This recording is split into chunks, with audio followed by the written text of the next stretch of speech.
In 1964, my grandfather, Appa Willie Garoon Sr., Punnik, he was invited by archaeologists and anthropologists from Brown University. He was invited to the Onion Portage site, this ancient sacred site of the Inupiaq people. And it was really special for my grandfather to be included in that kind of thing because it showed the respect they had for him, for his knowledge, for what he had to offer. And while they were there, while they were camped out there, when they had some quiet time, he told some stories. One of the stories that my grandfather told was the story of the Coastal Brothers. These two brothers, they have their own particular skills. They go out to the Noatak River area and they go to try to challenge and hopefully defeat this giant mouse who is destroying everything in its path. The development team really took a great interest in the story that my grandfather told because it really enhances those themes that we found in Never Alone. One of interdependence, another of Inupiaq values, love of our elders and of our land and of our traditions. I mean, it helped to really bring that out, and so that's one reason why it really captivated the interest of the team.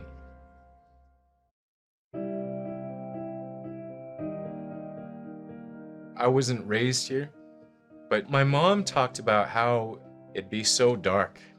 Yeah, it was dark in the wintertime.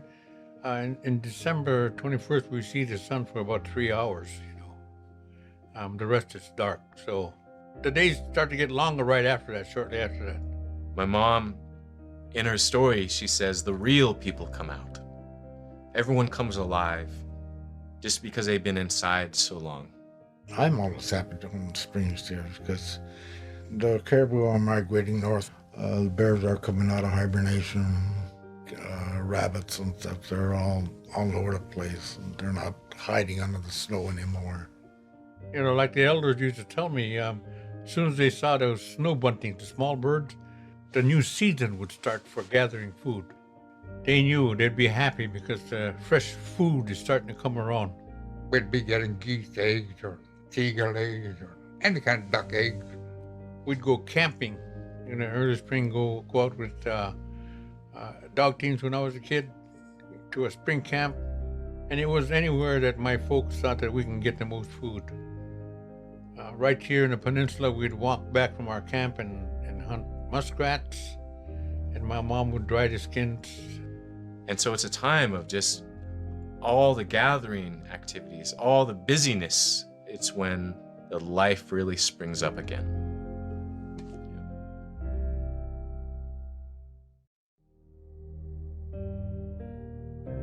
Because we're all Inupiaq, upriver, along the coast, I'm considered coastal. Tareemi means I'm next to the ocean. Kumi is up the river. And I'm proud to be a Tareemi because I can hunt out there where those guys can't. I was taught to be aware of all the conditions out there. In fact, a friend of mine, an elder, he's passed away since. One year he came down, he had a small boat, just as the ice was going. He followed the ice down from Cayena, okay? And he came down, he says, Willie, I come down just to go see how you guys hunt. Let's go. I said, okay. I got my boat ready and we took out. And the ice was moving out there, big chunks and that kind of stuff. So there was one area over on the Kuzintern side I was watching, being aware of how the ice was moving, how fast the current was moving, that kind of stuff. Automatically, I was taught that by my dad. I was really watching and everything. I said, we got to get out of here. And he looked at me and said, how come? I said, our way to get out of here is closing up. So I took off.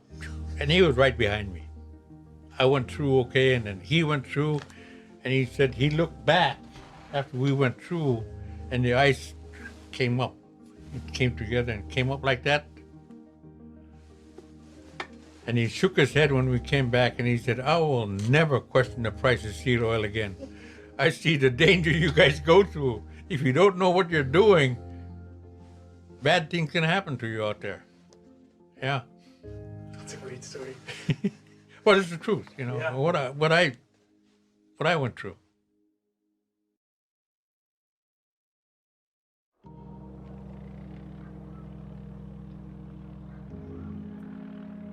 That's my dad. Picture of my dad. Appa Willie, my grandfather Willie, he was a respected hunter, so he was the provider for the large family. My father embodied all the Inupiaq values. He used them all as much as he can every day. And he loved to talk to people. He shared a lot of stuff that he got from out, whether it be out in the ocean or in land. He shared with people. We all loved him because he treated us with respect, all of us kids. When I started to follow him with John to go hunt out in the ocean out here, he would talk to us while we're hunting and point things out to us. You know, how to expect things, how to do things out in the country, or... It teaches how to set traps, where to put the traps, how to bait them. My dad was born and raised in Selwick.